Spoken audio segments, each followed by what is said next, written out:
Salut la compagnie, c'est Jules Melon et aujourd'hui dans Impro Ciné Critique, immense morceau puisque j'ai enfin découvert sur le tard l'un des films les plus réputés des frères Coen, sorti en 1991, Barton Fink, qui m'a été conseillé par pas mal de gens, dont l'ami souffleur de coffret, alias Virgile, et réunissant au casting dans les rôles principaux John Turturro et John Goodman, des fidèles du cinéma des Coen. Citons aussi les présences de Judy Davis, Michael Lerner, John Mahoney, Tony Shalhoub et aussi Steve Buscemi quand même, hein. Voilà. Et il s'agit d'une comédie noire sur le papier qui va quand même très vite se transformer en thriller psychologique, voire horrifique, sans en dire plus pour l'instant, qui alors raconte l'histoire de Barton Fink, d'où le titre, qui est un auteur de théâtre à succès à New York, à Broadway, voilà, et qui a des ambitions idéalistes de créer donc une sorte de nouveau théâtre qui doit être le vrai théâtre selon lui pour le peuple, qui parle des vrais gens, de la vraie vie, théâtre pour les masses même, dit-il. Mais au-delà de cette ambition, il va d'abord accepter une offre à Hollywood, dans un autre univers, donc le cinéma, parce qu'il peut gagner pas mal. Alors c'est intéressant, d'emblée on a un côté dualité sur ce personnage-là, qui au lieu de rester insister pour créer ce fameux théâtre nouveau pour le peuple, va quand même d'abord aller dans un univers bien plus factice que ce qui ambitionne pour son existence finale, quoi, c'est-à-dire révolutionner le monde de la création. Là-bas, justement, arrivé dans un hôtel assez miteux de Los Angeles, dans une petite chambre, il va très vite déchanter, puisqu'on lui demande d'écrire le scénario d'un film sur le catch. Alors déjà, le catch, vous connaissez, hein, c'est ce spectacle sportif qui est scénarisé d'avance, donc factice, dans un monde hollywoodien qui l'est d'autant plus, et on sent même qu'il n'apprécie pas plus que cela le cinéma. Donc qu'est-ce qu'il vient faire dans cette galère? Bonne question. Et là-bas, il va rencontrer des gens. Il va essayer de se faire aider par un écrivain qu'il admire, mais celui-ci aussi finalement s'avère un petit peu imposteur, la secrétaire de celui-ci, et il va aussi faire ami-ami avec son voisin de chambrée dans l'hôtel, interprété par John Goodman, qui lui est un homme vraiment de la vraie vie, hein, commercial en assurance, et il va peut-être l'inspirer, ou pas.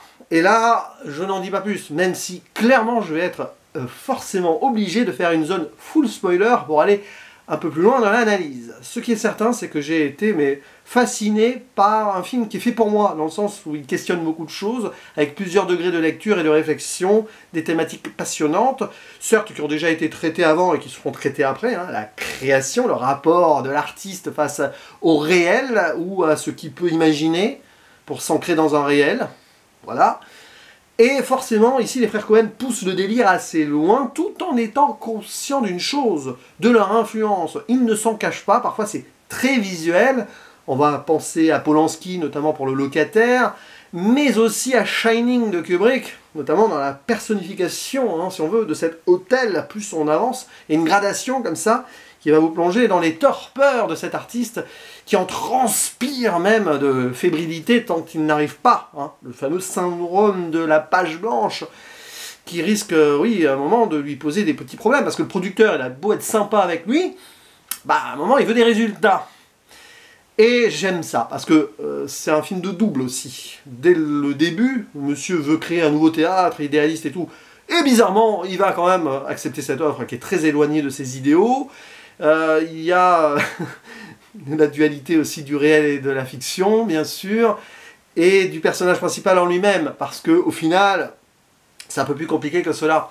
Avant d'aller donc dans la révélation de certaines choses, gros coup de cœur pour moi dans ce film, deux choses, entre autres.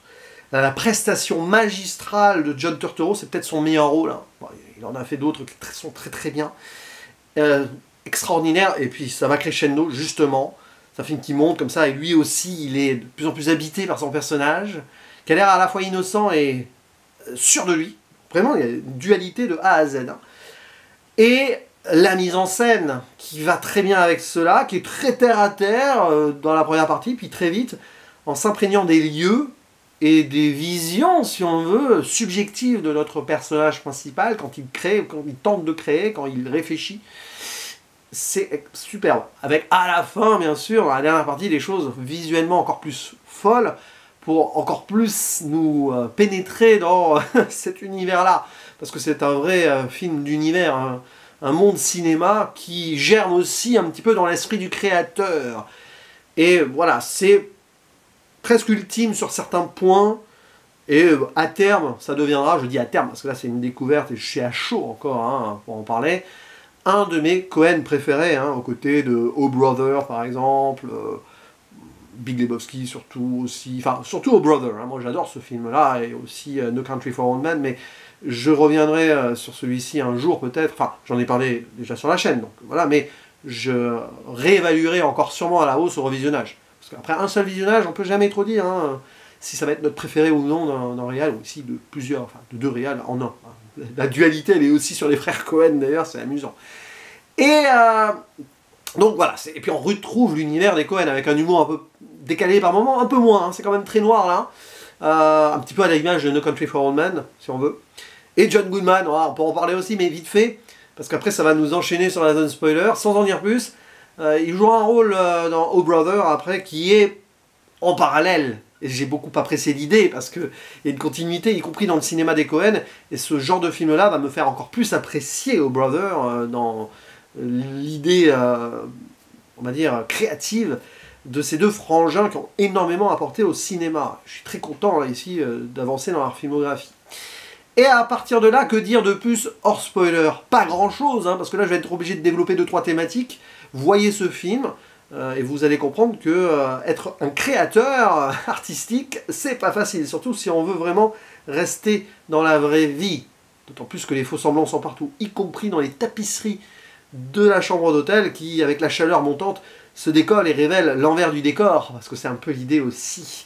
Donc spoiler, hein, vous en faites ce que vous voulez, parce qu'on ne peut pas parler vraiment d'un film sans spoiler parfois, hein, donc, mais quand même, je respecte celles et ceux qui veulent en savoir le moins possible sur un film. Donc, ici, vous avez vu le film, vous êtes là, hein, vous en fichez des spoilers. Il y a plusieurs degrés de lecture dans ce film et c'est ça qui est fort. Il y a l'intrigue en elle-même, en tant que telle, si on la prend au premier degré, ça paraît même bizarre, hein, l'histoire donc de ce voisin hein, d'hôtel joué par John Goodman qui s'avère être un monde, c'est presque un lapsus révélateur là que je viens de faire. Un monstre de réalité, tiens, c'est aussi ça, le vrai monsieur, mais en fait qui s'avère être un tueur en série sous un faux nom, hein, là, parce qu'à un moment... Barton Fink qui va se réveiller à côté d'une femme avec qui il a eu une relation, la secrétaire de l'écrivain dont il a admiré le travail, mais en fait c'était pas son travail, qui est morte. Et puis il entend des bruits à côté, en fait il s'avère que sur le papier, Charlie, hein, son nom, et c'est pas son vrai nom, est un tueur en série, etc. Et puis à un moment, à la fin, il arrive en mode le diable incarné, hein, un petit peu à l'image de ce qui sera dans Oh Brother, avec la flamme, hein, tout, les Ku Klux Klan dans Oh Brother, là, c'est pareil, ça a l'air d'être... Le méchant ultime, en fait, tueur, qui dit Heil Hitler et tout, enfin c'est incroyable, voilà, la personnification ultime du mal, qui cache quelque chose derrière, évidemment, qui va... voilà.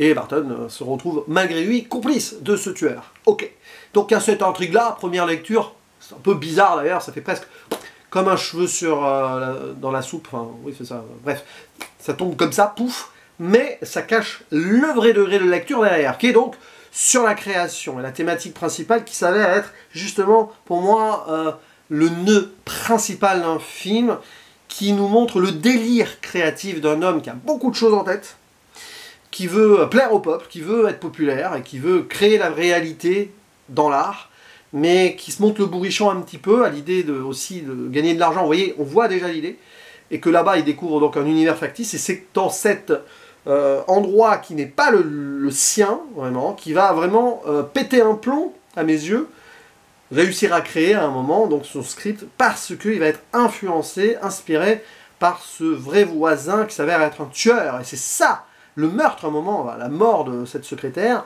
va lui faire écrire le truc. Ça prouve quelque chose quand même. Et à mon avis, ici, on a une allégorie divine. Parce que ce Barton Fink, en fait, c'est l'idée du solipsiste, celui qui se crée son propre monde autour de lui. T'as un peu l'impression qu'il est dans son illusion et qu'il imagine tout ce qui se passe autour de lui, ou presque, je pense. Par exemple, le voisin, là, joué par John Goodman, pour moi, c'est sa création. C'est pour ça que c'est ça qui l'inspire. Existe-t-elle vraiment cette personne? J'en suis pas certain. D'où le côté très abusé sur le méchant nazi tueur avec les flammes derrière, la façon dont c'est filmé, hein, évidemment. Ça va rappeler Shining. L'hôtel, c'est Shining. Mais Shining, justement, elle est où la réalité dans Shining aussi, hein? Bon, enfin, c'est un peu autrement, mais c'est ça. La façon dont le couloir est filmé comme ça, avec ses chaussures aussi qui sont à l'entrée, ça n'a aucun sens! Ça n'a aucun sens! D'ailleurs, Barton Fink, il se met dans les chaussures de ce voisin, personnage, machin. Et je pense que c'est dans ce délire créationniste, parce qu'il est dans la perdition totale, il n'a pas d'inspiration, donc il s'enferme là-dedans et il va devenir presque fou et aller au-delà du délire. Je ne sais pas, je ne pourrais pas dire s'il a vraiment tué cette dame, par exemple. Est-ce que c'est allé jusque-là? Peut-être. Mais en tout cas, ce qui est fou, c'est qu'il est allé au bout du délire parce qu'il ne pouvait pas ne pas enfreindre certaines règles pour réussir à écrire quelque chose qui ne lui ressemble pas. Et c'est terrible. Donc voilà, il y a l'aspect un peu divin de ce créateur qui nous montre en fait, à travers son regard et son expérience ici, le film qu'on voit, c'est-à-dire qu'à un moment, on va basculer dans quelque chose qui n'est probablement plus tangible au final, et on est très loin de la réalité du début qui nous était promise, et qui lui était promise, ou qu'il promettait lui. C'est ça, la dualité, elle est à fond là-dessus. Et donc, tant et si bien qu'à la fin, on ne sait plus trop, hein, mais justement, le plan final extraordinaire à ce niveau-là, où il a une boîte que lui a laissé ce personnage. Qu'est-ce qu'il y a dans la boîte, hein? What's in the box? Ça va rappeler Seven. Je me demande si ça n'a pas inspiré Seven sur l'idée de la boîte. Il y a probablement, techniquement, il y aurait une tête dedans. Mais bon, on peut l'imaginer. On ne saura pas ce qu'il y a dans la boîte, évidemment. Dans Seven, on sait ce qu'il y a dans la boîte, mais on ne le voit pas. Ce qui est certain, c'est que à la fin, sur cette plage, on revient à une image avec cette femme qui regarde comme ça, en se cachant un peu pour ne pas être aveuglée justement par l'illusion. Je pense qu'il y a ça aussi, le soleil qui regarde l'horizon. Et bien, cette dame-là qu'on voit à la fin, c'est la peinture qui est dans la chambre d'hôtel de Barton Fink, comme si, en fait, il avait créé par rétroaction ça, et qu'il avait imaginé tout ce qu'il y avait avant. Pour imaginer que, d'ailleurs, le film partirait de ce moment sur la plage, et il imaginerait les choses. Ce serait bizarre, une boucle, en fait. Peu importe, hein, essaie pas de comprendre, mais l'idée de la création qui te fait peut-être perdre pied avec la réalité quand tu la maîtrises pas, c'est peut-être ça le message du film au final. Mais ce qui est sûr, c'est que c'est super bon, c'est super tendu, esthétiquement c'est royal, c'est peut-être l'une des meilleures mises en scène vraiment des frères Coen que j'ai vu avec No Country for Old Men, dans le plan purement formel, parce que c'est deux films très majeurs à ce niveau-là. Hein. Après j'aime beaucoup Oh Brother, hein, parce que, pour plein de raisons, mais ici sur le plan formel ça va encore au-delà. Là on touche un peu le sublime, et donc sur tous les points, que ce soit au niveau du fond et de la forme. Et puis oui, c'est un peu mindfuck, ça peut vous faire apprécier de faire des théories dessus, ce que j'aurais adoré il y a une dizaine, vingtaine d'années, même si maintenant je vois le cinéma autrement, sauf qu'ici, se torturer l'esprit comme ça, se torture l'esprit même je dirais, ça va de pair avec la réflexion et la thématique et oui, ce qui est abordé comme obsession. Donc c'est hyper passionnant. Voilà, ça va très bien ensemble. C'est un peu donc le croisement entre deux choses qui sont souvent dissociées quand on apprécie le cinéma, hein, ceux qui préfèrent le cinéma à twist, à scénario, ou des trucs avec réflexion par rapport à la mise en scène et aux thématiques. Bah ici, il y a un tout, et c'est ça qui est fort, parce que c'est rare les films comme ça finalement, quand on y pense, et avec cette subtilité, même si bon, le délire sur la création, sur le papier, c'est pas si subtil que ça. Ça a été fait, ça sera refait. Tiens, je pense aussi au créateur d'Albert Dupontel, un peu. Bon, après, c'est pas tout à fait la même chose, mais peut-être qu'il y a de l'idée inspiratrice aussi. Et donc, c'est passionnant, et j'y reviendrai. Voilà, ici, c'est une analyse à chaud, très incomplète, et ça me fait plaisir d'en parler comme ça avec vous quand même. Bon, allez, je ferme la zone spoiler, je préfère pas être trop long non plus, trop partir dans tous les sens, parce qu'il est aisé de le faire sur ce Barton Fink, qui est donc un film majeur des frères Coen, bien sûr, de leur filmographie. Et je suis ravi de l'avoir enfin vu, parce qu'il était temps. Très riche, donc très bien interprété, très bien exécuté aussi, la photographie, tout y passe, tout est très bien, et une ambiance, une tension qui s'installe, et on a presque parfois deux films en un. C'est l'idée du double et de la dualité qui est vraiment centrale sur plein d'aspects dans ce film.